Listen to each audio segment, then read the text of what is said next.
शासनातले कोणतंही पद आणि कोणतीही सर्व्हिस कमी नाही. एक फार महत्त्वाचं सूत्र बोलतोय मी या निमित्ताने. एका मुद्द्याचा खुलासा 2 वर्षापूर्वी UPSCने केलाय आणि आता जे MPSCचं चालू आहे ते सर्व UPSCच्या लाईन्सवर चालू आहे. म्हणून आपण लक्षात घ्यायला पाहिजे की मग तो मुद्दा आपल्यालाही लागू असू शकतो. तो भलाई इसी में है की ते आत्तापासून लक्षात घेऊनच स्ट्रॅटेजी आणि अभ्यास करा. तुम्ही मानलं पाहिजे की प्रीचा निकाल ओके, तर आता काहीतरी नव्याने अभ्यास करण्याचं नाही. प्रीचा निकालचा अर्थ आहे आता मुख्य काम आहे रायटिंग प्रॅक्टिस तपासून घेणे. ते फॅकल्टी तपासून देईल माझ्या सकट, अर्थात मीही देणार आहे आणि सूचना मिळतील वैयक्तिक की हे उत्तर काय पाहिजे. पण हे आहे की आता मग तुम्ही देणार आहात ह्याच्यात पहिल्यांदा आता GS4 हा येतोय पेपर. शिवाय आता ही लेखी मग जरा पहिल्यांदा येत्या काही काळात GS4 कडे जरा अधिक दिलं पाहिजे लक्ष. सेम एसे निबंध, तर त्याचा अर्थ आहे की निबंध लेखनाचं कौशल्य शिकणे, अंगी बाणवणे, त्याचा सराव करणे. त्या दृष्टीने काही निवडक पण उत्तम निबंध वाचणे सुद्धा.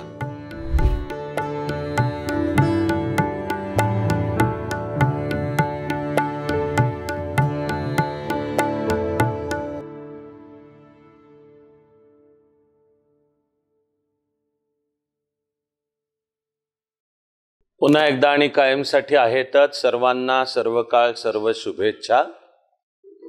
उपासनेच्या आधी मी म्हणलो तसं प्रिलिम झाल्या आणि आता लगेच मेन्सच्या दिशेने अभ्यास आणि तयारी करायला लागण्यासाठी आज आपण भेटलो. माझ्या वाक्याचा अर्थ आहे भेटणे हाच हेतू आहे. आणि मग सहज सुरुवातीला मी त्या निमित्ताने मला माझं मन जे सांगतंय अशा काही आवश्यक काही गोष्टी म्हणेन आणि मग त्याच्यानंतर अर्थातच तुम्हा सर्वांना कोणालाही काही जे काही म्हणावंसं बोलावंसं वाटतंय इत्यादी. त्यामध्ये अर्थातच मी वेळ न घेता मी ज्याला सगळ्यात महत्वाचा मुद्दा म्हणणार आहे तो म्हणजे स्वच्छ आणि कार्यक्षम असा कार्यकर्ता अधिकारी होण्याचा निश्चय आणि मग अभ्यास. आज मी या मुद्द्याला वेळ जास्ती देणार नाहीये, पण हे शब्दच आत्मा आहे. आत्मा हे कळले तर करायचा अभ्यास, हे कळले तर इकडं चाणक्याकडे सुद्धा पावलं की मी स्वच्छ आणि कार्यक्षम दोन्ही शब्द असाच अधिकारी होणार आहे. त्याला आपला चाणक्य मंडल परिवारातला शब्द आहे कार्यकर्ता अधिकारी. तुम्हाला काही नवीन नाही, तरी मी प्रिलिम झाल्यावर तो पुन्हा बोलतोय.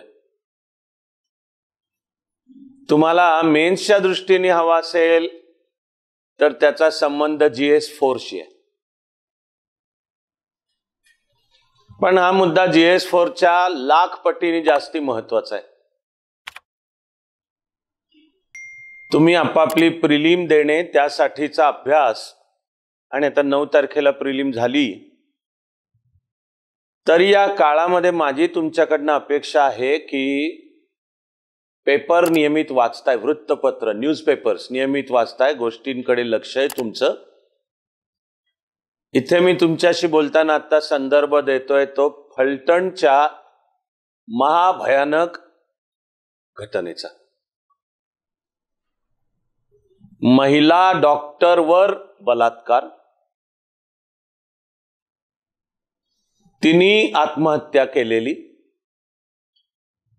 हातावर लिहिलं तिने का नाही का let law follow its own course, पण निदान ज्यांच्यावर आरोप पकडले गेले ते सरकारी अधिकारी आहेत, पोलिसातले, MPSC दिलेले एकेकाळी.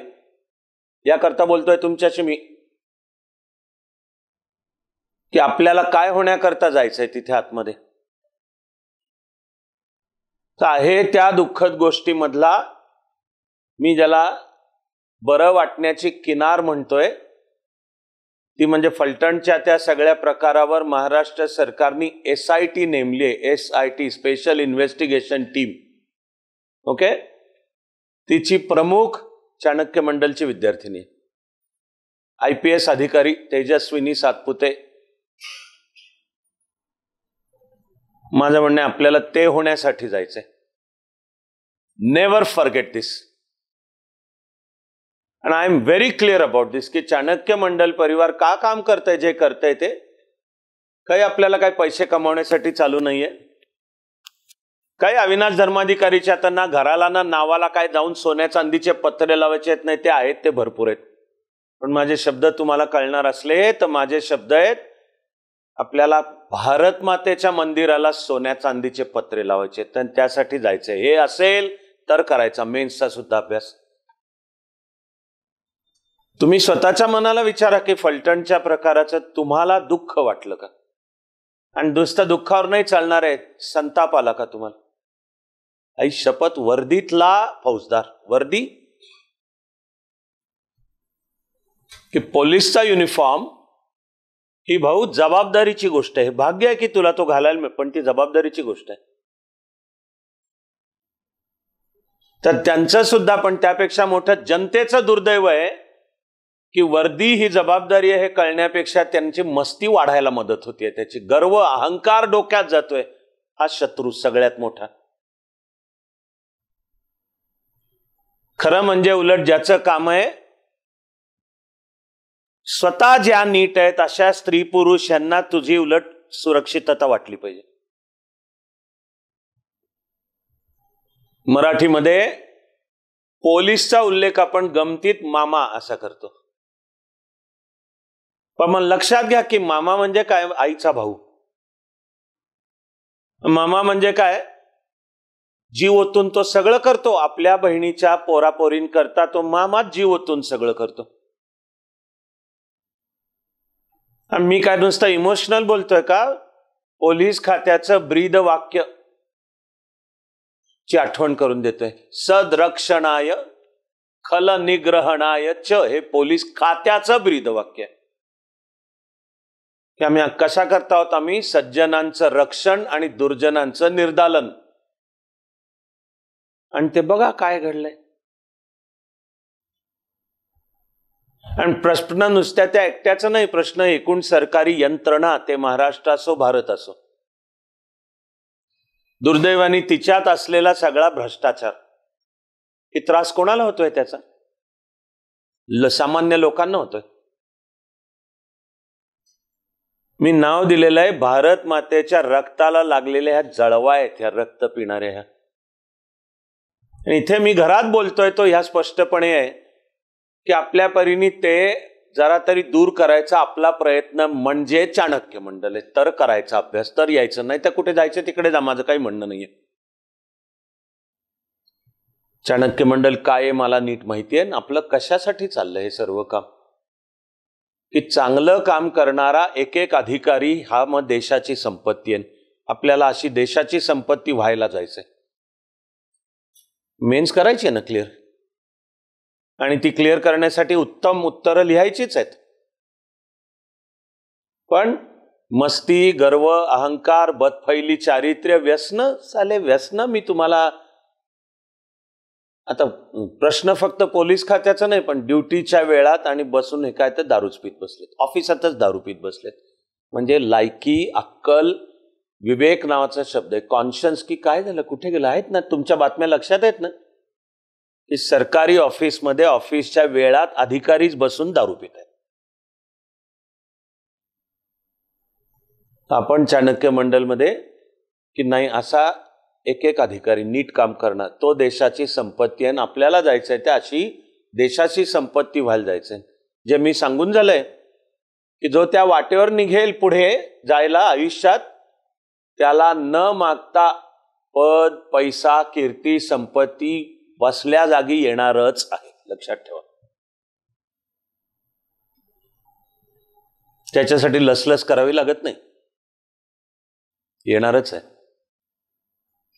आजही मी ज्या आनंदाने तुम्हाला सांगतोय की फलटणच्या प्रकारावर महाराष्ट्र सरकारने जी SIT नेमली, त्याला वाटलं की तिची प्रमुख म्हणून नेमावं तेजस्विनीला. म्हणजे कॅलिबर शासन नावाच्या व्यवस्थेने टाकलेला विश्वास आणि सोपवलेली जबाबदारी की आता तू त्या प्रकरणात न्याय द्यायचा आहे, तसं होण्यासाठी जायचंय. ते मला तुमच्याशी बोलताना आनंद आहे की चाणक्य मंडलमधनं असे प्रशासनाच्या सर्व स्तरांवर माणसं काम करतात. आपल्याकडनं इथनं ज्यांनी स्वतःला घडवलं आज कोणी समजा फौजदार आहेत, पण ते महाराष्ट्र आणि देशाचा गौरव वाढवणारे फौजदार आहेत. स्त्री पुरुष मुलं मुली चिकार आहेत असे. आपला रवींद्र मांजरे म्हणून फौजदार, पहिलं पोस्टिंग त्याला तिकडं गडचिरोलीत मिळालं. त्यांनी तिथं नक्षलवाद्यांशी मुकाबला करताना आदिवासी मुलामुलींसाठी त्यांनी अनेक शैक्षणिक प्रकल्प त्यांनी चालवले. कोणी सांगितलं होतं का त्याला? कुठं ड्युटीचं कुठं होतं? बरं, ते केल्याने तुला काय जास्ती इन्क्रिमेंट मिळणार आणि प्रमोशन मिळणार आहे का होतं का? त्याला कळलं की अरे हा आदिवासी समाज आपलाच आहे, ती मुलं बाळ सुद्धा, आणि त्यांच्या उद्या भले हे बघ मी हे करतो. आपल्या कृष्णा पाटील म्हणून दुसरा फौजदार आहे, आता सध्या पोस्टिंग सांगली भागात आहे. तिकडे नक्षलवाद्यांविरुद्ध सुद्धा छत्तीसगडमध्ये मोठ्या कारवाया चालू आहेत की ज्यातली अलीकडे एक प्रचंड मोठी कारवाई झाली. 700 नक्षलवादी शरण आले, शस्त्र टाकलं, 22 मुख्य नेत्यांना तर उडवलाच. ही कारवाई CRPFनी केली, सेंट्रल रिझर्व्ह पोलीस फोर्स. त्यांचा कमांडिंग ऑफिसर आपला विद्यार्थी कार्यकर्ता फॅकल्टी होता, रितेश रणधीर म्हणून. एवढी पहिली थोडी, पण हा मी आत्मा बोललोय. आत्मा लक्षात ठेवला तर वरच्या देहाला काही अर्थ आहे. आत्माच हरवला तर तो उरलाय तो फक्त मुर्दाच आहे, मग त्याला काय अर्थच नाही त्याला. आता अभ्यास की 9ला प्रिलिम झाली. बहुधा तुम्ही सगळ्यांनी बसून कीच्या आधारे अंदाज घेतलेला असणार आहे की काय निघतोय आपला स्कोर, आणि साधारण जो अंदाज की कट ऑफ काय असू शकतो, आपण प्रिलिम करण्याची एक लॉजिकल शक्यता कितपत वाटतेय च्या आधारे आता टॉप गिअरमध्ये मेन्सला. तर तुम्ही जरा सगळे इथे असो अथवा ऑनलाईन, याचं माझं थोडं गृहीत आहे की प्रिलिम नंतर ज्यांना एक बऱ्यापैकी वाटतोय कॉन्फिडन्स की आपण करू क्लिअर प्रिलिम, म्हणून लगेच आता मेन्स. तर अभ्यास सुद्धा, आणि अभ्यासा इतकंच किंवा थोडं जास्ती महत्वाचं उलट आहे मेन्स हाताळण्याचं कौशल्य. पण आता ही लेखी होणार आहे, त्याचं कौशल्य. तर पुढचे 3-4 महिने आता हे समांतर एका वेळी लागेल दोन्ही, की लगेच मेन्सच्या दृष्टीनेचा अभ्यास, तर तो मग GS 1, 2, 3, 4. आता नाही म्हणलं तरी प्रिलिमच्या GS मध्ये मेन्सच्या GS 1, 2, 3 बऱ्यापैकी येतात. बऱ्यापैकी काही घटक ऍड होतात, पण येतात की मी प्रिलिम दिली आहे, आता फक्त अभ्यास अपडेट करत राहायचं, रिव्हिजन अपडेट. आणि तो करताना जर कुठे जाणवलं की माझा थोडा इथे कमी होता, तर तो मेन्सच्या दृष्टीने तो आता वाढवायचा. पण हे आहे की आता मग तुम्ही देणार आहात ह्याच्यात पहिल्यांदा आता GS 4 हा येतोय पेपर, शिवाय आता ही लेखी. मग जरा पहिल्यांदा येत्या काही काळात GS 4 कडे जरा अधिक दिलं पाहिजे लक्ष. त्याचा अर्थ आहे की 1, 2, 3चा रिव्हिजन चालू ठेवायची. ती करताना 1, 2, 3चा नीट सिलेबस पाहून जिथे जाणवेल की मला अभ्यास नीट करायला GS 1, 2, 3च्या या भागाचे जरा जास्ती खोल जायला पाहिजे अभ्यास, ते करायचा आहे. पण GS 4 सेम एसे निबंध, तर त्याचा अर्थ आहे की निबंध लेखनाचं कौशल्य शिकणे, अंगी बाणवणे, त्याचा सराव करणे. त्या दृष्टीने काही निवडक पण उत्तम निबंध वाचणे सुद्धा.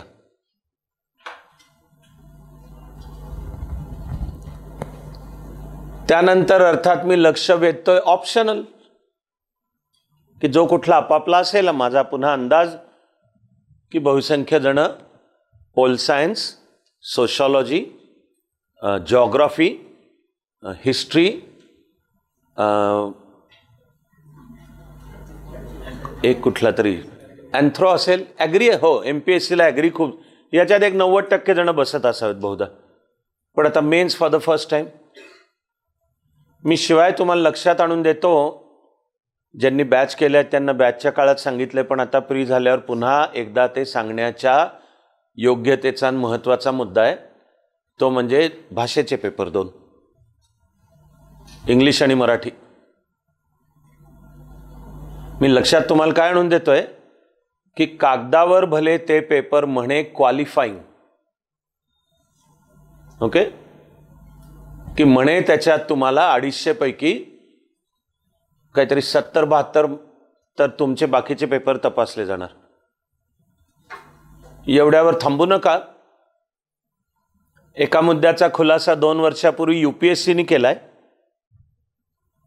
आणि आता जे MPSCचं चालू आहे ते सर्व UPSCच्या लाईन्सवर चालू आहे. म्हणून आपण लक्षात घ्यायला पाहिजे की मग तो मुद्दा आपल्यालाही लागू असू शकतो. तो भलाई इसी में है की ते आत्तापासून लक्षात घेऊनच स्ट्रॅटेजी आणि अभ्यास करा. तो म्हणजे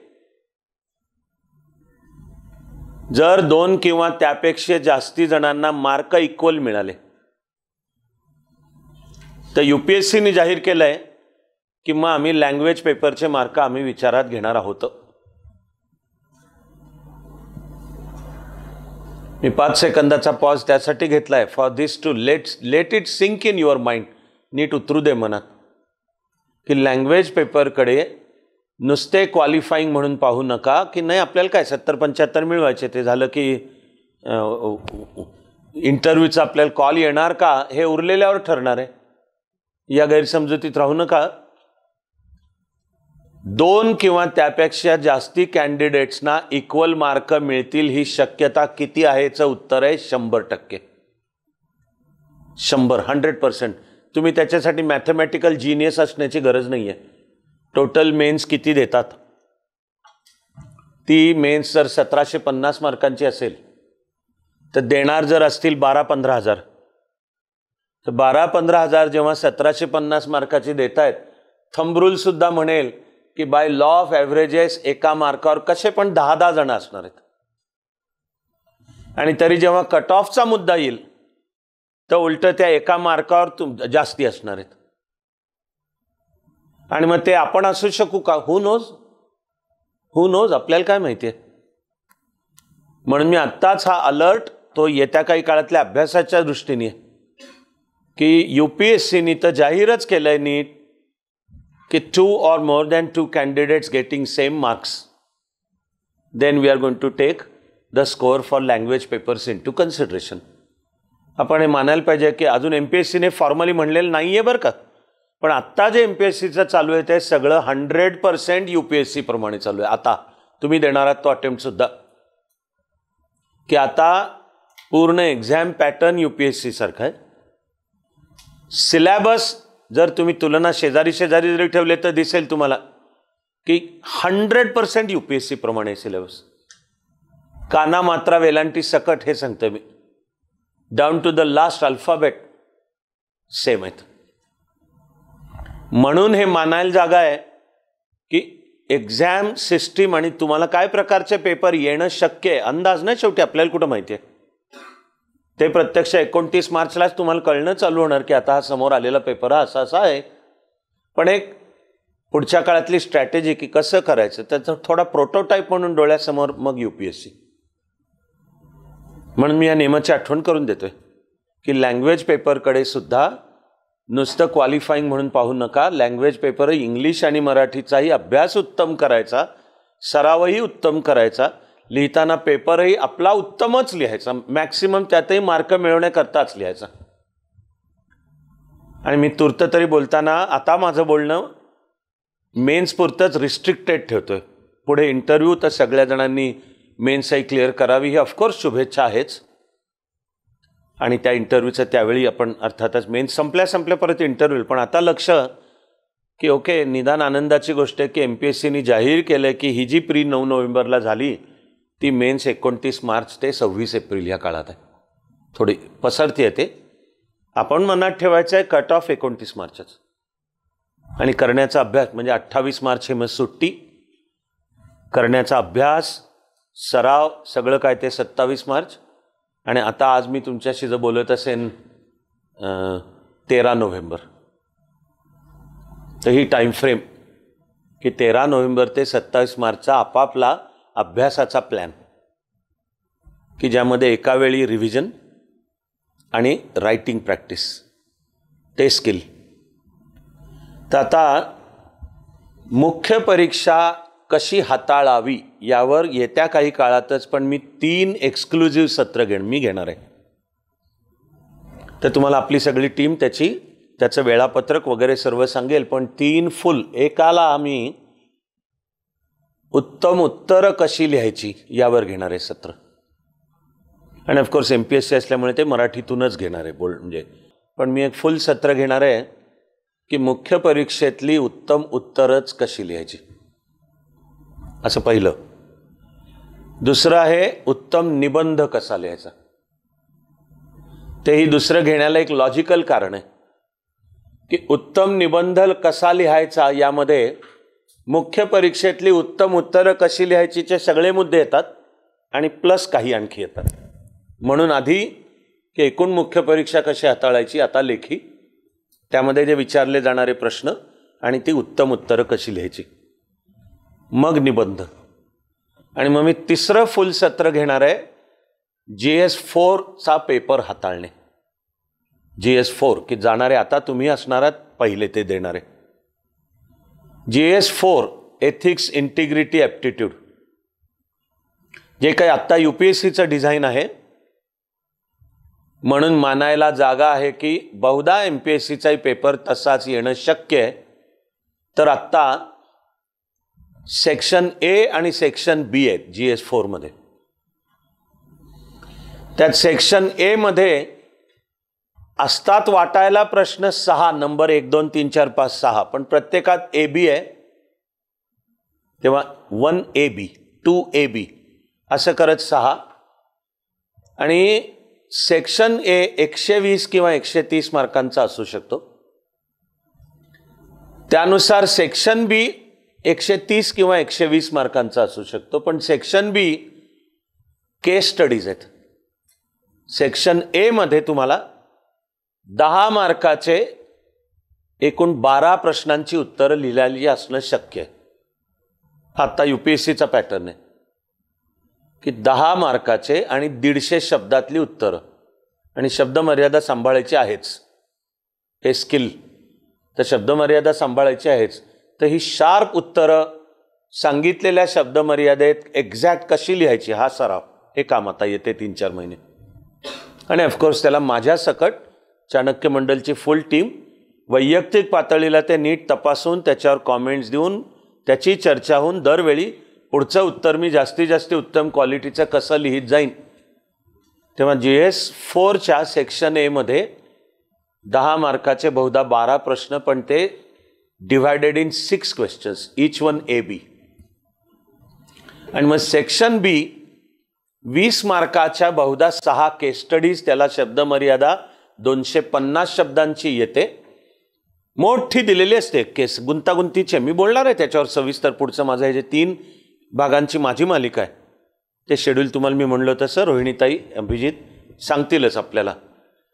पण त्यातला केस स्टडी हाताळणे म्हणजे लिहिणे, किती काळजीपूर्वक वाचणे, नेमकं काय विचारलंय, विचारलेल्यात नेमकी गुंतागुंत काय. साधारण त्या प्रश्नांचं स्वरूप असतं की प्रशासन म्हणून जणू तुम्ही आहात, तुम्हाला सोडवायचा आहे तो प्रश्न. आणि अतिशय गुंतागुंतीची काहीतरी दिली आहे परिस्थिती की ओके आता हा तुम्ही काय कराल ते सांगा, हे एसेन्स आहेत. विचारण्याच्या पद्धती बदलतात. मी तिकडे ते सत्र घेईन तेव्हा सविस्तर सांगीनच. पण केस स्टडीचं उत्तर लिहिणे सुद्धा मग एक वेगळं कौशल्य आहे की ती केस नेमकी समजावून कशी घ्यायची, आणि आपल्याला आपलं म्हणणं 250 शब्दात मांडायचं आहे ते असं एक्झॅक्ट शार्प नेमकं कसं मांडायचं. तर ते मी घेणार आहे अशी 3 सत्र, तशी सहज सगळ्यांच्या लक्षात असू दे. माझ्या आत्ता म्हणण्याचं एक मुख्य ॲक्शन पार्ट आहे. I hope you got my point की आज दिनांक 13 नोव्हेंबर ते 27 मार्च प्रत्येकाने आपला वैयक्तिक प्लॅन नीट तयार करायला पाहिजे की ॲव्हरेज मी इफेक्टिवली हे जे दिवसाचे 8 ते 10 तास अभ्यास करीन तो माझा नेमका प्लॅन. आणि मग त्या प्लॅनचं मुख्य काय येतं की रिव्हिजन कशाची, मेन्सच्या दृष्टीने माझा कशाचा राहिला अभ्यास, हे व्यक्तिसापेक्ष असणार प्रत्येकाचं, आणि आधी लवकरात लवकर तो पूर्ण करून घ्यायचा आहे. मी तर त्याला म्हणणार आहे तुम्हाला अजूनही काहीतरी मेन्सच्या दृष्टीने मुळातूनच अभ्यास करायचा आहे तर तुमच्या हातापाशी मुदत आहे, जास्तीत जास्त मुदत आहे प्रीचा निकाल लागेपर्यंत. तुम्ही मानलं पाहिजे की प्रीचा निकाल ओके, तर आता काहीतरी पण नव्याने अभ्यास करण्याचं नाही. प्रीचा निकालचा अर्थ आहे आता मुख्य काम आहे रायटिंग प्रॅक्टिस तपासून घेणे. ते फॅकल्टी तपासून देईल माझ्या सकट, अर्थात मीही देणार आहे, आणि सूचना मिळतील वैयक्तिक की हे उत्तर काय पाहिजे, स्कोअर वाढवायला आणखी काय करायला पाहिजे. तर रिझल्ट नंतर नको आहे अशी वेळ की नाही माझं मुळातलंच काही राहिलं आहे, करंटचा करत राहायचं आहे. पण म्हणून आत्ता लक्ष द्यायचं असेल तर आधी पहिलं लक्ष येत्या काही दिवसांमध्ये तर मुळे मेन्सचा सगळा अभ्यास पूर्ण करून घेणे. त्याच काळामध्ये मी ही घेणार आहे 3 सत्र. यामध्ये सुद्धा UPSC MPSCच्या ज्या आत्ताच्या बॅचेस चालू आहेत त्यांच्याकरता माझी GS4ची 12 व्याख्यानांची मालिका चालू आहे. त्याची 2च झाली आहेत. पहिली आपण ठरवलंय की मेन्स आत्तापर्यंत दिलेल्या ज्यांना मनापासून चाणक्याच्या ह्या ॲक्टिव्हिटीजमध्ये सहभागी व्हायचं आहे त्यांना या उरलेल्या सत्रांमध्ये यायला परवानगी आहे. ते आठवड्याला 1 याप्रमाणे, आणि 10 उरली आहेत म्हणजे पुढच्या 2.5 महिन्यात आता ती पूर्ण होणार आहेत. निम्मा नोव्हेंबर, फुल डिसेंबर, फुल जानेवारी एवढं मिळून. ॲक्च्युली मी ती 15 जानेवारीपूर्वीच करणार आहे पूर्ण, म्हणजे कुठली तरी 2 मी जास्तीची घेणार. पण आज मी बोलतोय 13 नोव्हेंबर, माझं गणित आहे मी 15 जानेवारीपूर्वी उरलेली 10 सत्र मी पूर्ण करणार आहे. नॉर्मल रेट आठवड्याला 1 असेल, कुठले तरी 2 येतील बहुधा आठवडे की जेव्हा नाही त्या आठवड्याला मी 2 घेणार आहे. पण तुमच्यातल्या ज्यांना त्याला यायचं आहे मी इन प्रिन्सिपल सांगतोय की त्याला परवानगी आहे, पण त्याची चाणक्य मंडलची आधी आवश्यक ती फॉर्मॅलिटी, आणि मुख्य म्हणजे यायचं तर मग नीट शिस्तीने यायचं. ते काय मी लाईटली घेतलेलं मात्र चालणार नाही. यायचं असेल तर मनापासून नीट आपापल्या सोयीनी. All options are open. All options are ओपनचा अर्थ काय, फिजिकली माझी ही सत्र आपल्या वारजे ऑडिटोरियममध्ये होणार आहेत. एकूण कोणाला जर ते जवळचं असेल आणि वाटलं समक्ष येऊन बसावं तरी चालेल, पण आपापलं वेळापत्रक पाहता, पुण्यात कुठे राहता असं किंवा महाराष्ट्रभर कुठे राहता लक्षात घेता जर वाटलं नाही, लिंक मिळेल. मुद्दा सगळ्यातला आहे करायचं तर ते नीट आणि शिस्तीने केलं पाहिजे. थिल्लरपणा नाही चालणार, लाईटली घेतलेलं नाही चालणार आहे, आलो तर आलो, नाही हे नाही चालणार आहे. आणि मग जे त्याला म्हणणार आहेत आम्हाला करायची आहेत त्यांना झालेल्या 2ची पण आधी मिळेल लिंक, ती शूट होतच असतात, त्यांची मिळेल, आधी पाहून ठेवा. आणि मग आता ॲक्च्युली आज मी जे बोलतोय याच्यानंतरचं माझं हे UPSC आहे ती तरी जाता जाता आठवण करून देतोय की ही मालिका मी इंग्लिशमध्ये घेतोय.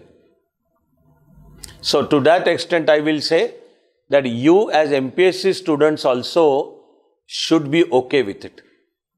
ते मी इंग्लिशमध्ये घेतोय, पण आता आपल्याला इंग्लिश पेपर पण आहे, त्यात पण मार्क उत्तम मिळवायचे आहेत असं करत.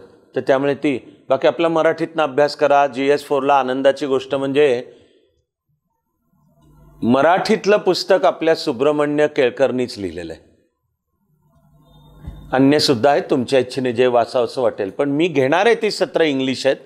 आणि आजच्या नंतरचं माझं होणारं 19 नोव्हेंबरला आहे. तर बिगिनिंग 19 नोव्हेंबर,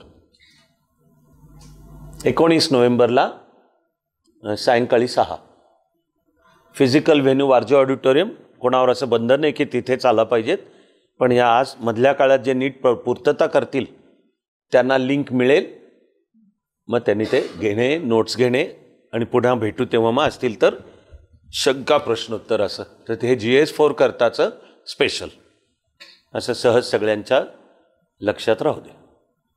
मला आत्ता तरी याहून अधिक काही मला आत्ता सुरुवातीला वेगळं बोलायचं असं नाही आहे. म्हणून आता उरलेला सगळा वेळ तुमच्या करताय की काही कोणालाही काही, तर फक्त आपली नॉर्मल सिस्टीम, हात वर करून जिथे हात तिथे उभे राहून एक सहज आधी आपल्या फक्त फर्स्ट नेम आठवण करून द्या, माझं नाव अमुक, आणि जे बोलायचं ते बोलणे, असाच भाग आहे.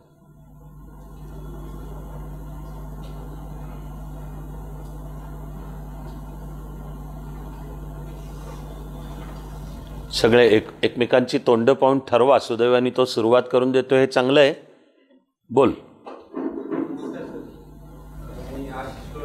आशिष. हां,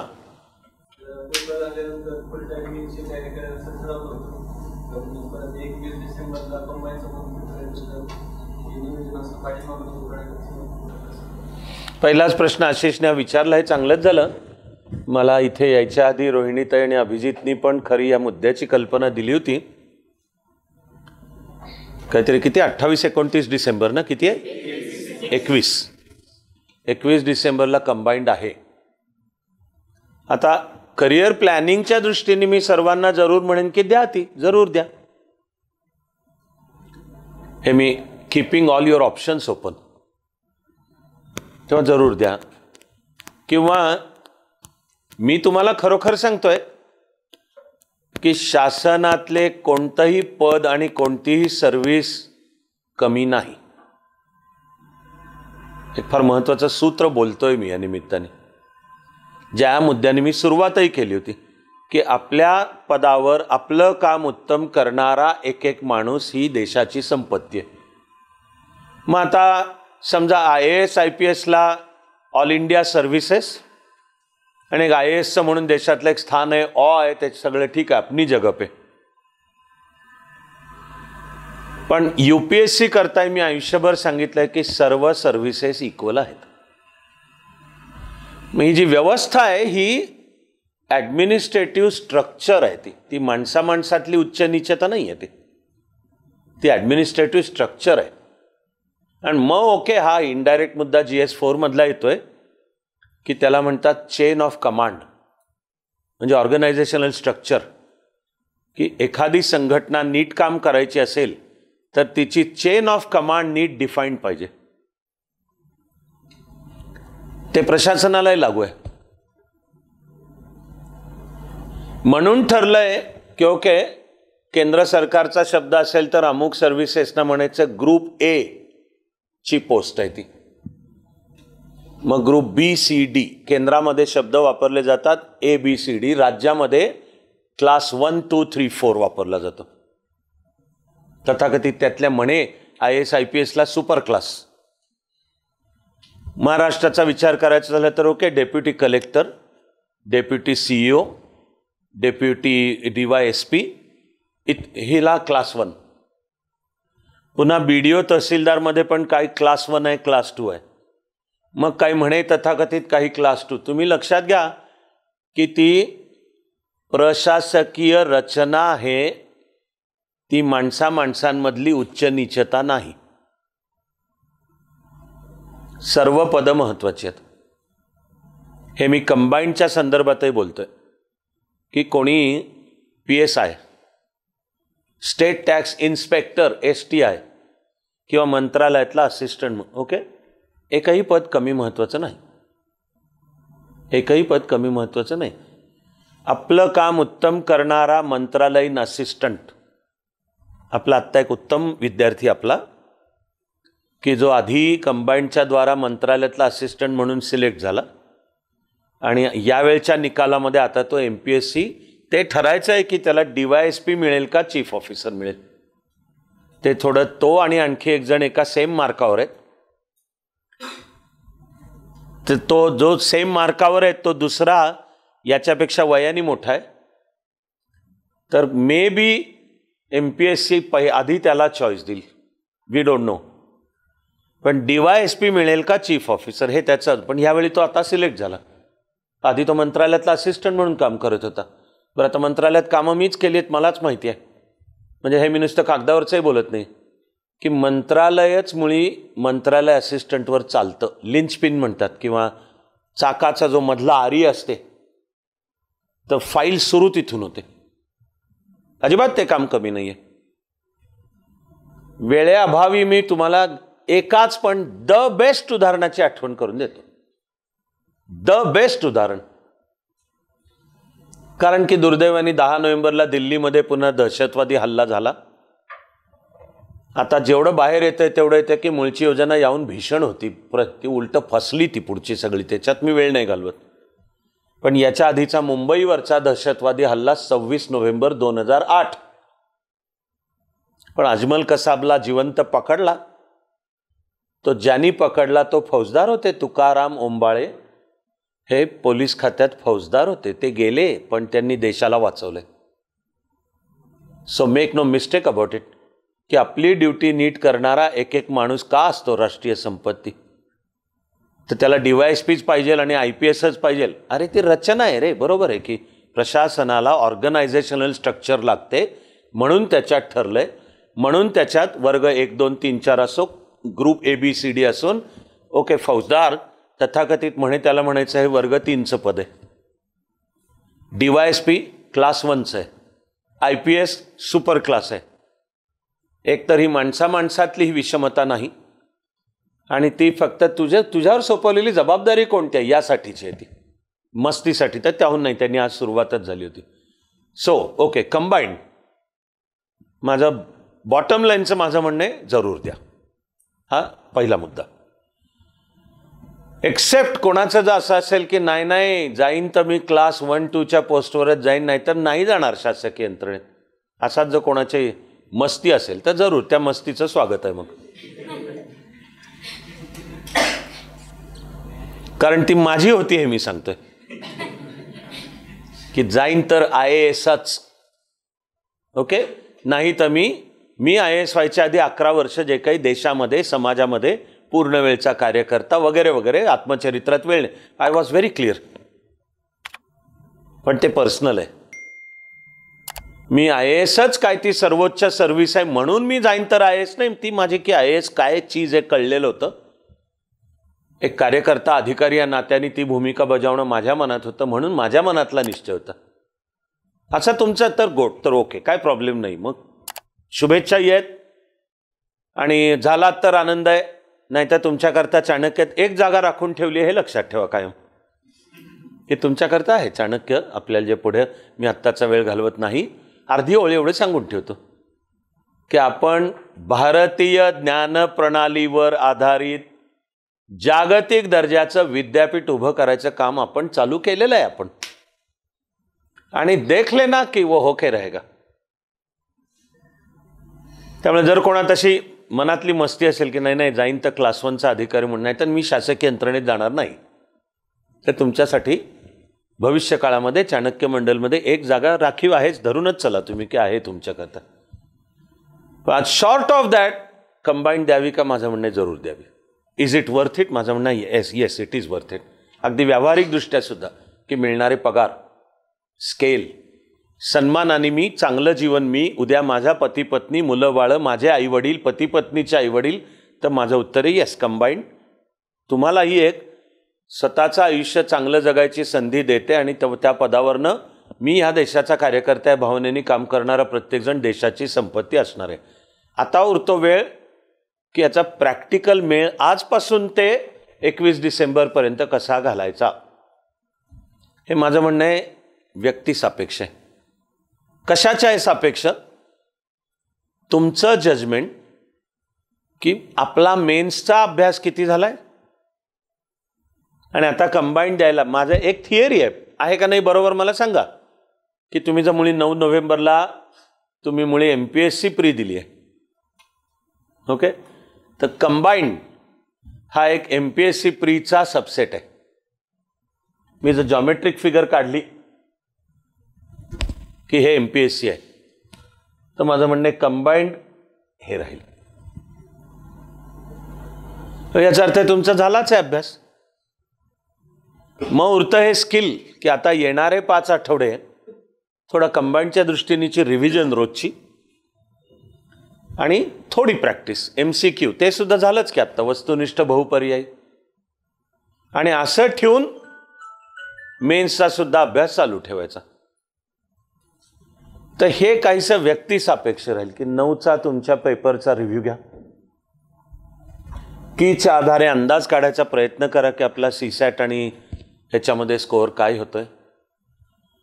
त्याच्या आधारे जर रिझनेबल तुम्हाला वाटलं की yes I stand a chance की मी ही क्लिअर करणार आहे, तर त्याचा अर्थ येस मग मेन्सच्या आणि आता मेन्स आणि ह्यात ते जे ओरिएंटेड सगळं सुरू करायचं. आणि तरी ते करताना पुढचे 5 आठवडे रोजचा थोडा वेळ, तो किती पुन्हा व्यक्तिसापेक्ष आहे की ॲव्हरेज इफेक्टिव्ह अभ्यास जर 8 ते 10 तासांचा करणार असाल तर थंब रूल म्हणून मी म्हणतोय की एक दिवसाचे 2 किंवा 3 तास फोकस कंबाईंडवर आणि मग उरलेले 6-7 तास मेन्सच्या दृष्टीनेचा आपला अभ्यास. बरं, त्यातही 21 डिसेंबरपर्यंत फोकस कंबाईंडवरचाही पुन्हा शेवटी अर्थ एक प्रकारची ती GS 1 to 3 ची रिव्हिजन आहे. कदाचित काही थोडे टॉपिक्स, उदाहरणार्थ ॲग्रिकल्चरचा काही भाग. तर हे मुद्दे लक्षात घेऊन प्रत्येकाने आपलं वैयक्तिक वेळापत्रक थोडंसं आखावं लागेल. म्हणजे याच्यामध्ये आली आपल्याला आपल्या जीवनाचं प्लॅनिंग काय वाटतं, हाही मुद्दा आला की what are my priorities in life, what is my goal in life. हे नुसते परत इमोशनल मुद्दे नाही, तर ह्याचा 13 नोव्हेंबर ते 21 डिसेंबर मी काय केलं पाहिजे, कसं वागलं पाहिजे, रोजचं जीवन कसं जगलं पाहिजेशी संबंध आहे. की माझी फर्स्ट प्रायोरिटी तर MPSC क्लिअर करून शक्यतो वर्ग 1-2चं पद आणि कंबाईंडकडे मी पाहतोय. ओके, जाता जाता केलाय अभ्यास आणि जाऊन देणार आहे परीक्षा. पण क्षणभर विचार करा की या जागी जर कोणाचं असेल की मी जो कोणी व्यक्ती आहे, काय जे काय माझं वय आहे, आयुष्याची जी काही स्टेज आहे, कोणावर घरची काही जबाबदारी आहे, कोणाचे आईवडील रिटायर झालेत आणि मी एक चांगला मुलगा मुलगी या नात्याने आता मी जरा घरचं खूप फॅक्टर्स येत आहे, मग या सगळ्याला मी व्यक्तिसापेक्ष म्हणतोय. पण उदाहरणार्थ कोणाचं जर असेल की नाही मला काही करून आधी एक पोस्ट मिळवायची की नाही मला आत्ता मला ह्याच्या आधी, मग त्याचा अर्थ झाला मग कंबाईंडवर मग दिलं पाहिजे अधिक लक्ष. असं थोडं व्यक्तिगत प्रत्येकाने पाहून या सगळ्या ह्याला म्हणतात मॅथमॅटिक्सची टर्म आहे परम्युटेशन कॉम्बिनेशन्स, मॅथमॅटिकली टर्म आहे मॅट्रिक्स. अक्रॉस ऑल दिस मी तुम्हाला एक थंब रूल सुचवला की जर 9ची प्रिलिम दिली आहे आणि इथे आहात याचा अर्थ बहुधा प्रिलिमचा आपला परफॉर्मन्सचा अंदाज घेतला आहे आणि असं बाळगायला जागा आहे की बहुधा मी प्रिलिम क्लिअर करेन आणि मग आता मेन्स 29 मार्च. पण आता पहिल्यांदा बऱ्याच काळाने आता ही लेखी होणार 1750 मार्कांची वगैरे. मग बॅलन्स आहे हा. तो आजपासून ते 21पर्यंत, तर आजपासून ते 21पर्यंत व्यक्तिसापेक्षतः. पण मी एक थंब रूल म्हणून म्हणालो की समजा मानलं की इफेक्टिव्हली मी दिवसाचे 10 तास अभ्यास करणार आहे, तर मी म्हणेन की मग त्यातले 3 तास कंबाईंड ओरिएंटेड, म्हणजे रिव्हिजन असो, MCQची प्रॅक्टिस असो, आणि मग उरलेले 6 किंवा 7 तास पुन्हा. पण हा थंब रूल झाला. हा रेशो व्यक्तिसापेक्ष बदलू शकतो. पण मी सुरुवातीला जे प्लॅनिंगचा मुद्दा म्हणालो तोही त्यासाठी म्हणालो की असं प्रत्येकाने आपलं वैयक्तिक ते लक्षात घेऊन आपापलं प्लॅन. तर आय होप आशिष सहित सर्वांना आता हा मुद्दा क्लिअर झाला. पुढचा कोणालाही काही हां शुभम शिवप्रसाद. हां सिलेबस कॉपी केलेला आहे UPSCचा, पण त्यातले 2 शब्द टाकलेत महाराष्ट्राच्या काही भारांशाचा. तो किती प्रमाणात कशी येतील आणि कसं त्याचा अभ्यास करायचा. चांगला मुद्दा आहे शिवप्रसादनी मांडलेला. MPSCची परीक्षा होताना तो जो काही दिला सिलेबस तो जरी सगळ्याच्या सगळा UPSC प्रमाणे छापलेला असला तरी यावरचे महाराष्ट्र ओरिएंटेड प्रश्न येण्याची शक्यता जास्त आहे. बरोबरच आहे तेवढं. मग आता उरतं ते आपलं स्किल उरतं. पण मी तुम्हाला आनंदाने सांगतो, माझा शब्द आनंद आहे की या महाराष्ट्राचंच मुळी जे भारतातलं स्थान आहे त्यापायी मुळी असा एकही मुद्दा नाही की जणू तो फक्त महाराष्ट्राला लागू आहे म्हणून आपण त्याचा अभ्यास करायला पाहिजे आणि तो भारताला लागू नाहीये. ओके, किंवा व्हाईस वर्सा. असा एकही मुद्दा नाही आहे की तो लागू तिकडे भारताला आहे आणि त्याच्याशी महाराष्ट्राचा काही संबंध नाही. हे महाराष्ट्राचं भारतातलं स्थान आहे. माझं त्याचं आयुष्यभरासाठी एक ओळीचं एक वर्णन आहे, ते पण आनंदाचंच वर्णन आहे. एक ओळीचं वर्णन आहे, एक ओळीचं वर्णन आहे. नीट ऐकून ठेवा. मग मी आता जी ओळ बोलतोय ती जर तुम्हाला कळली, माझं म्हणणं आहे तुम्हाला महाराष्ट्र आणि भारत दोन्ही कळले. कारण माझी लाडकी ओळ आहे, भारताशिवाय महाराष्ट्र नाही आणि महाराष्ट्राशिवाय भारत नाही, ही ओळ आहे. There is no India without Maharashtra and there is no Maharashtra without India. हे नुसतं भावनिक वाक्य नाही बरं काय, अभ्यासालाही लागू पडतं. बरोबर शिवप्रसादनी जे विचारलं की त्या पेपरमधले थोडे महाराष्ट्र ओरिएंटेड प्रश्न आम्हाला त्या दृष्टीने काही करायला लागेल का, तर पहिले माझं मूळचं उत्तर आहे की फार वेगळं नाही, फार मुळातून काही फार वेगळं करावं लागेल असं नाही आहे. त्यामागचं भव्य कारण सांगतोय मी मुळातलं, की समजा एखादी UPSC ओरिएंटेड आणि परीक्षा होणार आहे UPSC, तिकडं अभ्यास सगळ्या भारताचा करायचा आहे आणि अख्ख्या जगाचा करायचा आहे. इकडं मी देतो MPSC. मी तुम्हाला एवढं सांगतो की MPSC मध्ये जागतिक घडामोडींवर प्रश्न येतील का, येतील काचं उत्तर आहे येतील. मी फार तर म्हणेन प्रमाण कमी असण्याची शक्यता आहे. विशेषतः कमीची तुलना कशाशी करतोय, UPSC मध्ये जागतिक घडामोडींवर जेवढे येतील कदाचित तेवढ्या खोलात MPSCत येतील असं नव्हे. पण मी यावर्षीच्या इंटरव्ह्यूत मी ऑब्झर्व केले, आत्ता जे झाले ना आणि लागले निकाल, आणि आपल्याला आनंदाची नेहमीचीच की उत्तमच आहेत आपले रिझल्ट. MPSCनी यावर्षी इंटरव्ह्यूत जागतिक घडामोडींवर प्रश्न विचारलेले आहेत. माझं म्हणणं आहे ते बरोबर आहे, चांगलं आहे. कारण तुम्ही लक्षात घ्या की MPSCतनं मी अधिकारी होणार आहे, म्हणजे काम महाराष्ट्रात करणार आहे, म्हणजे मला जग नाही समजलं तरी चालेल, हा फार मोठा गैरसमज आहे. महाराष्ट्राचं जे काही स्थान आहे, त्यामुळे महाराष्ट्रात ज्याला अधिकारी म्हणून चांगलं काम करायचं आहे त्याला सुद्धा जागतिक गोष्टी समजाव्या लागणार, नाही तर त्याचं कुठेतरी अधिकारी म्हणून तो मग कमी राहणार. हे जे मी विधान अभ्यासाला सुद्धा लागू आहे की भारताशिवाय महाराष्ट्र नाही, महाराष्ट्राशिवाय भारत नाही. जागतिक सुद्धा थोडा वेळ आहे म्हणून मी बोलतोय, आणि as usual I hope you people enjoy मी जे सांगणार आहे तुम्हाला ते. आत्ताच्या जगाला वर्ल्ड ऑर्डर म्हणतात, जागतिक राजकीय व्यवस्था. आत्ताच्या जगाला निर्णायक अधिकार देणारी घटना 1991 सालातल्या आहेत. एका वेळी अनेक, पण 1991 मध्ये त्यावेळपर्यंत दुसऱ्या महायुद्धानंतर असलेली जागतिक महासत्ता सोव्हिएट रशिया कोसळलं. महासत्ता म्हणून उरलं नाही. जगाच्या पाठीवर त्यावेळी एकच महासत्ता आता उरली, ती म्हणजे अमेरिका. आणि त्याच वेळी इराकमध्ये युद्ध झालंय ज्याचं नाव गल्फ वॉर 1 असं नाव आहे त्याचं. जानेवारी 91 अमेरिकेने इराकला कुवेतमधून हुसकावून काढण्यासाठी केलेलं युद्ध, त्याला गल्फ वॉर 1 असं नाव आहे. ओके. त्यावेळी तिकडच्या हजारो भारतीयांना सुरक्षित सोडवून भारतात परत आणायचं होतं. ही अर्थातच सरकारची जबाबदारी आहे. ओके. ते कुठे येणार होते सगळे हजारो गल्फ कंट्रीज मधले.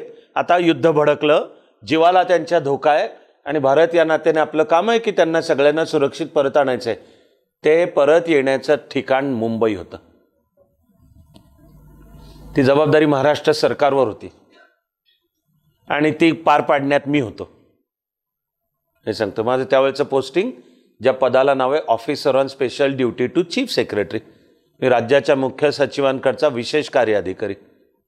तर अशी हजारोंची वेळ हे आलं का नाही, हे की महाराष्ट्रावरच आली की जबाबदारी. मी IAS होतो ठीक आहे, पण जबाबदारी महाराष्ट्रावर आली ना. ते प्रतिबिंब परीक्षेत असतं की अभ्यास करताना मी लक्षात काय ठेवायला पाहिजे, कशाचा करायला पाहिजे. त्यामुळे महाराष्ट्राशिवाय भारत नाही, भारताशिवाय महाराष्ट्र नाही, हे MPSC परीक्षेला सुद्धा लागू आहे. ओके, मग म्हणता येईल की आता सूक्ष्म शोधायचं झालं की अभ्यासाच्या दृष्टीने थोडं अधिक लक्ष कुठे द्यायला पाहिजे. मग मी उदाहरणार्थ म्हणेन की महाराष्ट्राच्या शेतीकडे अधिक लक्ष द्यायला पाहिजे. शेती, ग्रामीण विकास, महाराष्ट्राचे मुद्दे. बरं, त्या अभ्यासाला लागला तरी तुमच्या लक्षात येईल की अरे तो जे महाराष्ट्राच्या शेती म्हणून आपण पाहतो सगळेच्या सगळे ऑल इंडिया मुद्दे आहेत. सगळे की काय, महाराष्ट्राचे 9 ॲग्रो क्लायमॅटिक झोन्स आणि विदर्भातली आहे काळी मृदा आणि मराठवाड्यातल्या जमिनीमध्ये एक विशिष्ट वाळसर किंवा कॅल्शियमचा कंटेंट जास्ती आहे. हा जो सह्याद्रीचा घाटमाथा वगैरे आणि झाला ना, सगळ्याला ऑल इंडिया रेलेव्हन्स पण आहे. क्रॉपिंग पॅटर्न काय, इरिगेशनची सिस्टीम काय, एक सहकार चळवळ हे महाराष्ट्राचं देशातलं अधिक महत्त्वाचं वैभव आहे महाराष्ट्राचं. आज दुर्दैवाने सहकार चळवळीची स्थिती जरा काळजीची आहे, क्षेत्र आजारी आहे, पण महाराष्ट्राचं वैशिष्ट्य आहे गुजरात आणि महाराष्ट्र. तर थोडा सूक्ष्म शोध घेताना असे येतील आणि ते आपणही अभ्यास करताना पुढच्या काळात अधिक पाहणार पण. पण मी तुम्हाला पुन्हा म्हणतो की ज्या आनंदाने महाराष्ट्राशिवाय भारत नाही, भारताशिवाय महाराष्ट्र नाही, म्हणजे काय, समजा डोळ्यासमोर GS1 आणा, UPSCचा सिलेबस MPSCला तोच आहे. मग त्या GS1 मध्ये एकूण भारताचा इतिहास सगळा काळ, प्राचीन, मध्ययुगीन, आधुनिक. मग MPSC देताना येईल की ओके, भारताच्या त्या इतिहासाच्या फ्रेममध्ये आपलं जास्ती लक्ष थोडं महाराष्ट्रावर लागेल. ते देताना ते द्यायला गेला तरी लक्षात येईल की जो जो महाराष्ट्राचा म्हणून आपण इतिहासाचा अभ्यास करू सगळा भारताला लागू आहे. सगळा भारताला लागू आहे, लक्षात घ्या. मराठी भाषेला अभिजात दर्जा मिळाला. एक तर काय मेहरबानी नाही केली, मराठी आहेच अभिजात भाषा, उलटी केंद्राने वेळच लावला जरा. बरं, पण मग मराठी भाषेचा इतिहास 2300 वर्षांचा आहे. आज मी तुमच्याशी बोलताना 2003 तो सगळा येतो अभ्यासात आपल्या, यावा लागणार. मग जरा जास्त की जिला पूर्वीचं नाव महाराष्ट्री भाषा, ती प्राकृत होती, तो कोणता काळ. मग लागेल की मग थोडा महाराष्ट्राचा MPSC देताना थोडा त्या भागाचा लागेल अभ्यास. समजा हा जो इसवी सनाच्या पहिल्या शतकात, त्यावेळी महाराष्ट्रामध्ये संपूर्ण दक्षिण भारतात एक वैभव संपन्न साम्राज्य नांदत होतं की त्याचं नाव सातवाहन साम्राज्य. आणि मी जो संदर्भ तुम्हाला सांगतोय तो होता हाल सातवाहन नावाचा सम्राट, की जो स्वतः उत्तम कवी होता, दोन्ही भाषांचा तज्ज्ञ होता, प्राकृत आणि संस्कृत. त्यांनी गाथा सप्तशती, तर त्याचं प्राकृतातलं नाव गाहा सप्तसई. संस्कृत प्राकृत जवळच्या आहेतच, काही फक्त मूर्ख आणि विकृत माणसंच आपल्याला अक्कल शिकवतात की काहीतरी संस्कृत विरुद्ध प्राकृत भांडण आहे. हे अजिबात सत्याला धरून नाही आहे. तुम्हाला ज्यांना खोलात जायचं असेल आणि पुढे अभ्यासाचा आला तर मी सविस्तर सांगेन. पण सध्या काही शक्ती हे करतायत काम, त्यांचा काही एजंडा आहे त्याकरता की जणू संस्कृत आणि प्राकृत कशा वेगळ्या आहेत, त्यांचं कसं भांडण होतं.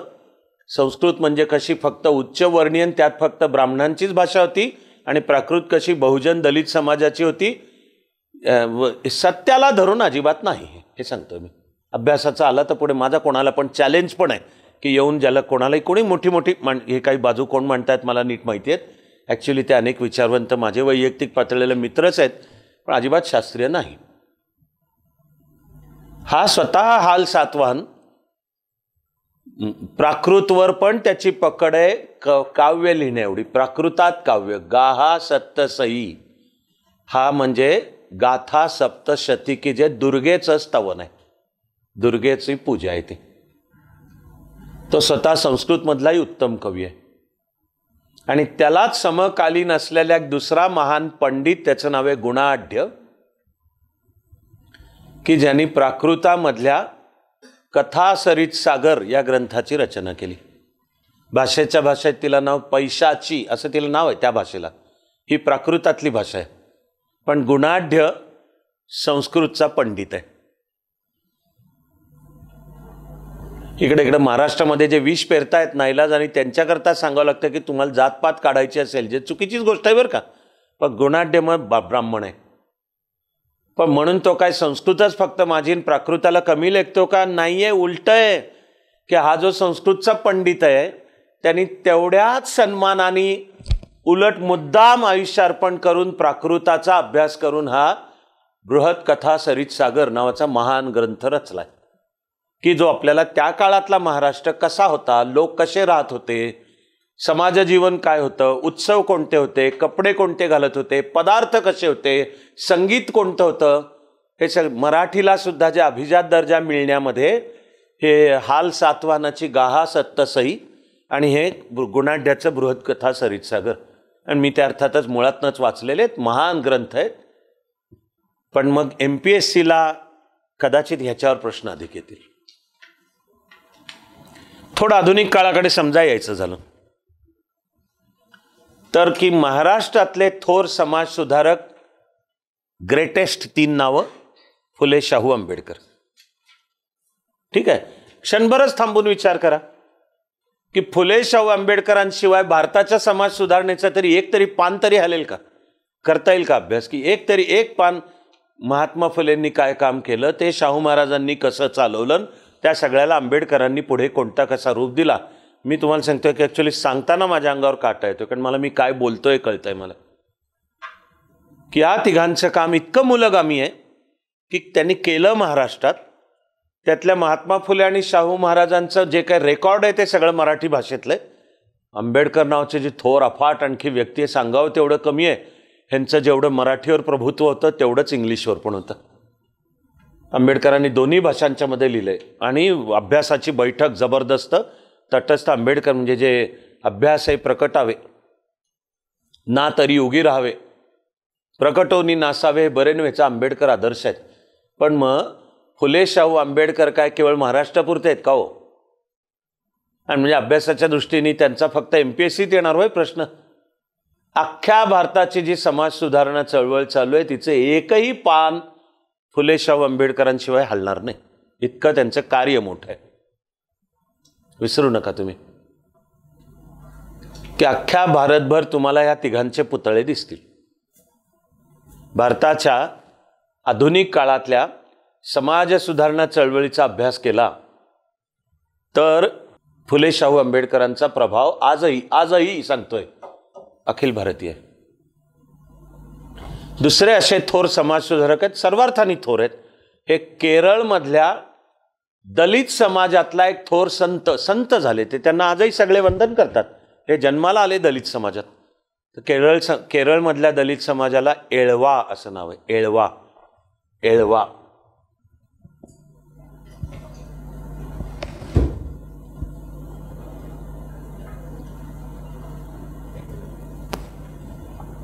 आणि त्यात एळचा पाय तोडतात. एळवा समाज तुमच्या माझ्या देशाचं दुर्दैवच आहे की जातीपाती आजही आहेत. माझं म्हणणं त्या जेवढ्या लवकर जातील तेवढा भारत देश विश्वगुरू बनेल. पहिल्या आपल्या मनातनं गेल्या पाहिजेत. या एळवा समाजातले थोर संत नारायण गुरु नाव, त्यांचं नावच पडलंय नारायण गुरु. त्यांना सगळेच जातीपाती काही गुरु की हे नारायण गुरु थोर संत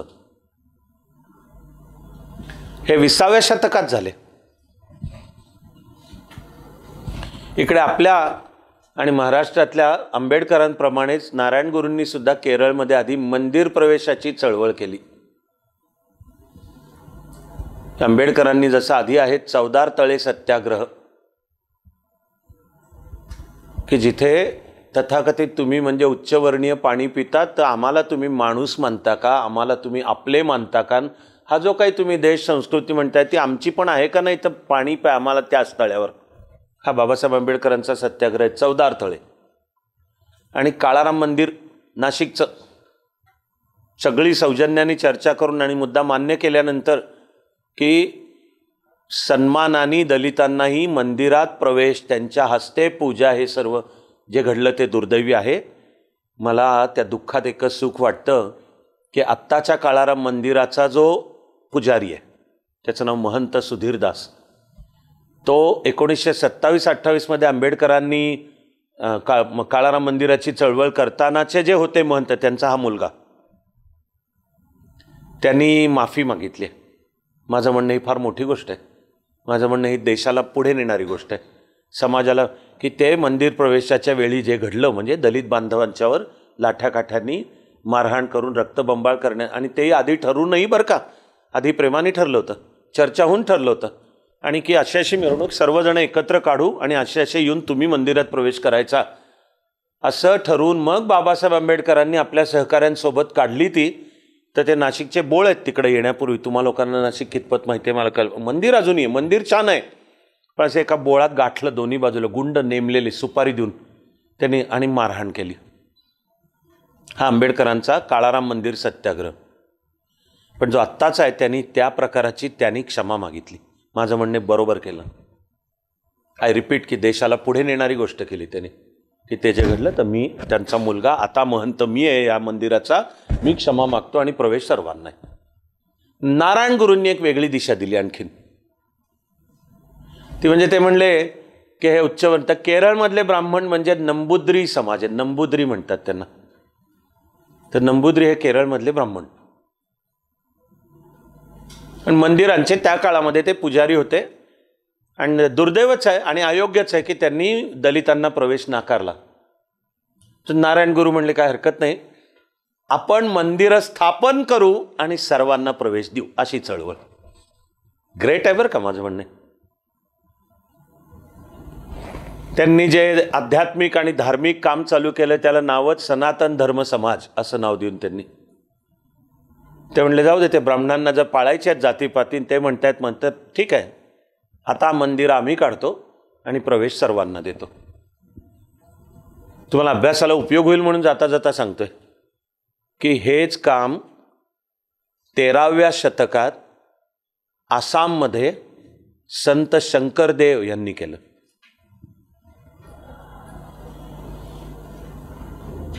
की जातीपाती नाही. महाराष्ट्रातले संत चळवळीचा वारसा तोच आहे बरं का. वर्ण अभिमान विसरली याती, एकमेका लागतील पायरे, हे तुकारामाचा अभंग आहे. तर जी भारतातच 13व्या 14व्या 15व्या शतकात झाली आहे ना संत चळवळ, त्याचं उगमस्थानच महाराष्ट्र आहे. परत सांगतो की महाराष्ट्राशिवाय भारत नाही, भारताशिवाय महाराष्ट्र नाही. इथं ज्ञानोबा माऊली भोवती संतांचा मेळा जमला, तो ते सर्व जातीपातींचे होते. त्यात चोखा मेळा होता, जबकि चोखा मेळावर अन्याय झाला. जे आहे ते सत्य स्वीकारलं पाहिजे, पण चोखा मेळा संतच, पण तिकडं ते पंढरपूरच्या इथे त्याच्या चोखा मेळावर अत्याचार अन्याय झाला. आज आपलं काम आहे तो सगळा दूर करणे. पण संत आहे, चोखा मेळा संत आहे, बहिणाबाई संत आहे, जनाबाई संत आहे, आणि नामदेव पण.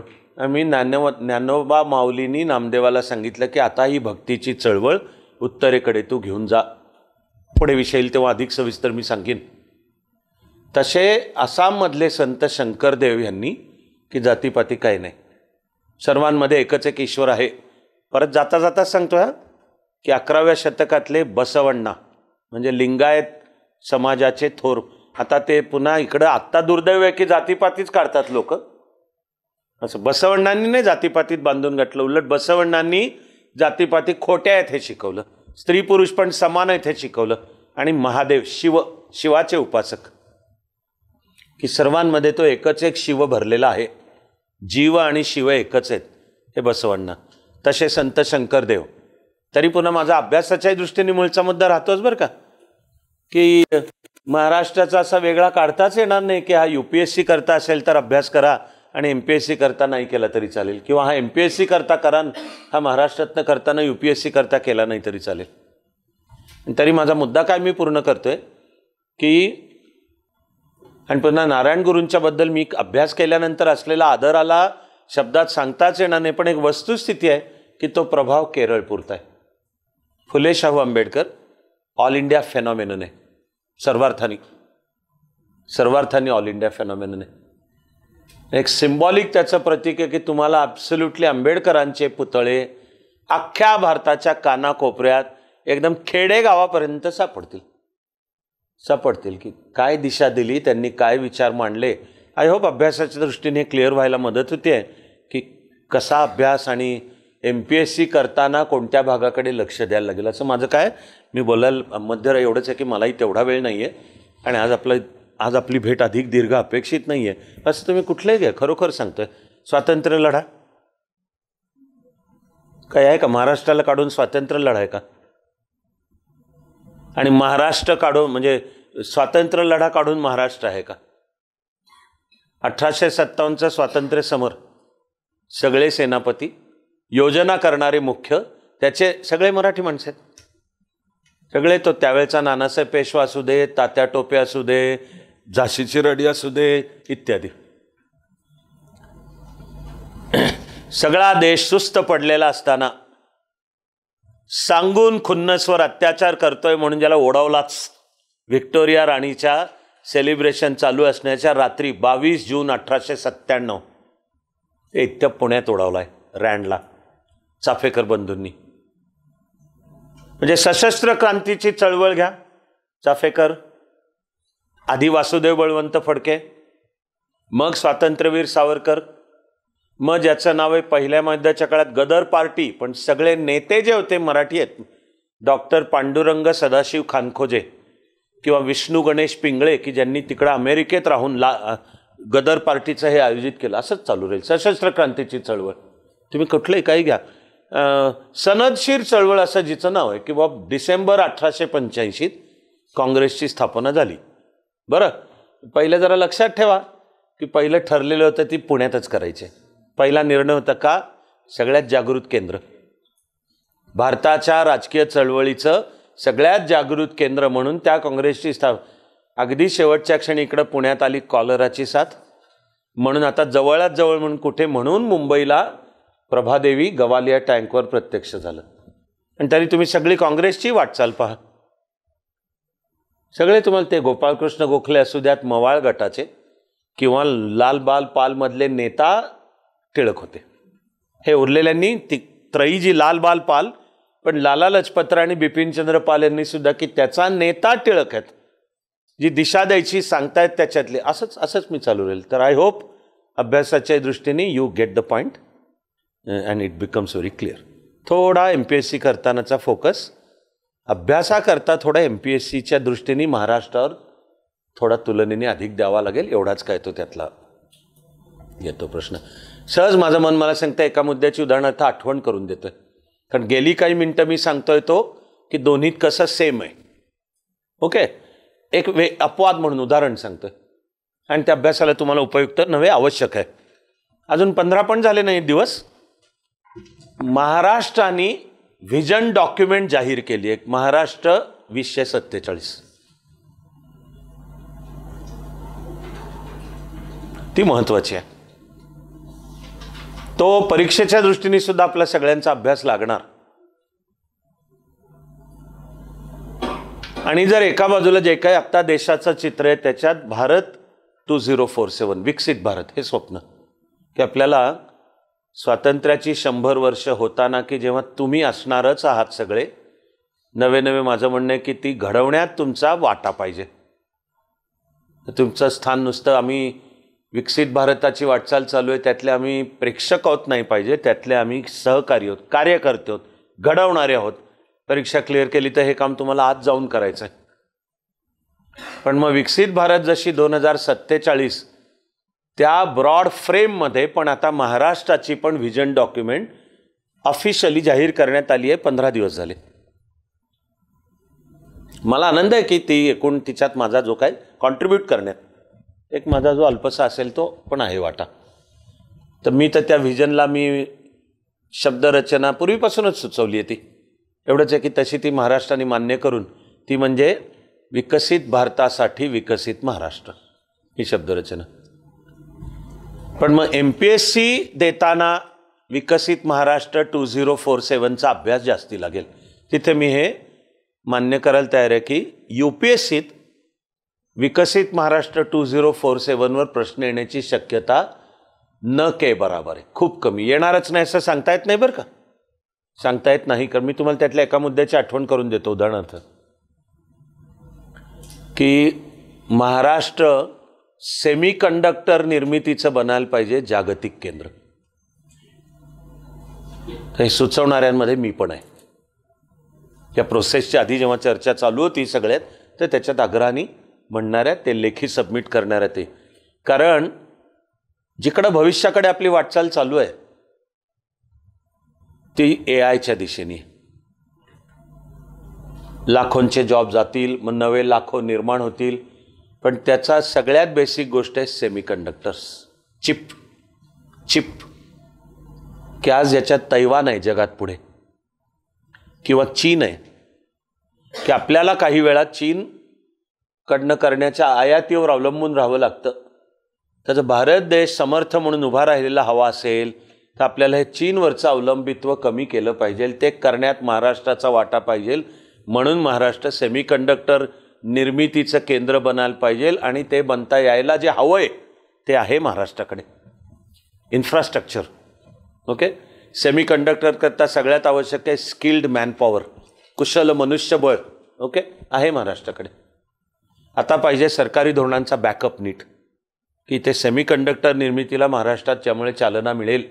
PLI धोरण केंद्राचं आहे, पण PLI सेमीकंडक्टर करता महाराष्ट्रात लागू, प्रोडक्शन लिंक्ड इन्सेंटिव्हची सिस्टीम PLI ही कन्सेप्ट ती यशस्वी ठरते आहे भारतात. तसा कदाचित की विकसित महाराष्ट्र 2047 याचा MPSCच्या दृष्टीने जास्ती अभ्यास करावा लागेल. असे येतील पुढच्याही काळात येतील, तसे मी आणखीन अधिक सांगेनच. थोडी सर्वांची परवानगी असेल तर मी म्हणणार एक लास्ट कॉल कोणाला तरी, आत्ता जर काही कोणीतरी एक जण असं आपण म्हणूया, आणि मग तुमची असावी की प्रार्थना करणार आहोत आपण. आहे कोणाला काही एक सॉर्ट ऑफ आहे? गुड, बोल, ते तर सांभाळून लागेल. हां, सर्वेश नाव आहे. सर्वेश, हो. मला असं विचारायचं आहे की आता आपण मेनसाठी मराठीतून लिहिणार आहे, तर मराठीत आपण शिरोरेषा लिहायची असते. आता बऱ्याच जणांचं मी लिखाण बघितले की ते देत नाही. तर मी एक मध्ये महाराष्ट्र सरकारचं एक डॉक्युमेंट वाचलं होतं की जर शिरोरेषा नसेल तर ते उत्तरग्राह्य धरलं जाणार. मग त्याच्यासाठी मग ते स्पीड लिहिण्यात कमी पडतं. मग वर शिरोरेषा देऊन मग ते कसं हे करायचं? एक सगळ्यांना उपयोगाचा प्रश्न सर्वेशने बरोबर विचारला, आणि सगळ्यांना ऐकू आला असेल असं मी गृहीत धरतोय. मराठी भाषा आणि त्यातली लिपीला नावे देवनागरी, तर नियमानुसार आहे की शिरोरेषा पाहिजे. हा नियम आहे मग भाषेचा. शिरोरेषा शिवाय लिहिता येईल का? मीच लिहितो, हे मी तुम्हाला सांगतो. मी जन्मात देत नाही शिरोरेषा कधी. मराठीत काही लिहायचं असेल तर मी असे, आता तुम्ही मोबाईलवर टाईप करायला गेला तर येतेच शिरोरेषा, येतच, कारण तो व्याकरणाचा नियम आहे मूळचा. मग मी तुम्हाला हे सांगतो की मी वैयक्तिक MPSC दिली नाही आहे, मी दिली ती UPSCच दिली. पण आम्हाला एक भारतीय भाषा ती माझी मराठीच होती की. मग मी तो UPSCचा पेपर लिहिण्याकरता शिरोरेखांचा मी सराव केला होता, आणि मी जो UPSCचा पेपर लिहिला तो शिरोरेखा देऊन लिहिला. तर व्याकरणाचा नियम आहे. आता हा MPSC पुरता ते थोडं आपण आणखी येत्या काही दिवसात जरा कन्फर्म करू. तो मुद्दा महत्त्वाचा आहे, कारण आता जे लेखनाचा सराव करायचा मेन्सच्या दृष्टीने त्याला हे लक्षात ठेवावं लागेल. बरं, त्यातून आपल्याला MPSC मुख्य परीक्षेला पेपर कसा येणार आहे अजून कळलेलं नाही आहे. UPSCचा प्लेन असतो, रेषा नसतात त्याच्यावर, तर त्याचा अर्थ की मग ती पण रायटिंग प्रॅक्टिस लागेल. मग तर शिरोरेखांना महत्त्व प्राप्त होईल. आणि प्लेन पेपर आहे त्याच्यावर आपल्याला लिहायचं आहे, तर आपलं 2 ओळींमधलं अंतर इक्वल असावं लागेल. 2 ओळी अशा सरळ असाव्या लागतील, नाही तर अशा तिरक्या. कारण पेपर असा घेऊन बसला आणि मी असा लिहायला बसलो, आणि त्यातही काही ओळी अशा उतरत गेल्या, काही ओळी अशा उतरत गेल्या. तर असं, कारण हे ऑल दिस मॅटर्स, तर त्यामुळे सराव करावा लागेल. आपण पटकन करू कन्फर्म, थोडं ऑफिशियल माहिती काढू, किंवा MPSCलाही ऑफिशियली खुलासा करायला आपण सुचवूयात. ते करीन, मी करीन ते, की तुम्ही हा मुद्दा लवकरात लवकर क्लिअर करा. पण मी म्हणणार आहे की जोपर्यंत MPSC क्लिअर करत नाही, आपण असं मानून चाललं पाहिजे की शिरोरेखा हा मराठी लिपीचा अविभाज्य भाग आहे. तेव्हा नियमानुसार व्याकरणानुसार असेल तर शिरोरेखा पाहिजेत, असं आत्ता धरून. ठीक आहे. Once again and for ever सर्वांना सर्व काळ सर्व शुभेच्छा. आपण पुन्हा भेटणारच आहोत. सहज मी आठवण करून देतो की स्वतःचा प्लॅन तयार करा वेळांचा. 13 नोव्हेंबर ते 27 मार्च, त्यामध्ये जे कंबाईंड देणार आहेत, तर आजपासून ते 21 डिसेंबरचा सुद्धा नीट प्लॅन. त्याचं वेळेचं व्यवस्थापन आणि ऑप्शनल एसे आणि GS4 वर जरा अधिक लक्ष. त्यातल्या मी आता आणखी 10 आहेत सत्र. पुढचं पहिलं 19 नोव्हेंबर, पण 19 नोव्हेंबर ते 15 जानेवारीच्या मध्ये माझी GS4ची 10 स्पेशल सत्र. त्याला ज्यांना येण्याची इच्छा आहे त्यांना परवानगी आहे, फक्त प्रोसेस नीट पूर्ण करायची, नीट शिस्त पाळायची, पण त्यांना यायला परवानगी आहे. शिवाय मी लवकरात लवकर 3 स्पेशल सत्र घेणारच आहे. उत्तम उत्तरं कशी लिहावी आणि मुख्य परीक्षा कशी हाताळावी, उत्तम निबंध आणि GS4चा पेपर, विशेषतः फोकस केस स्टडीवर. ते तुम्हाला रोहिणीताई किंवा अभिजित वेळापत्रक जाहीर करतील. आता प्रार्थना करूयात.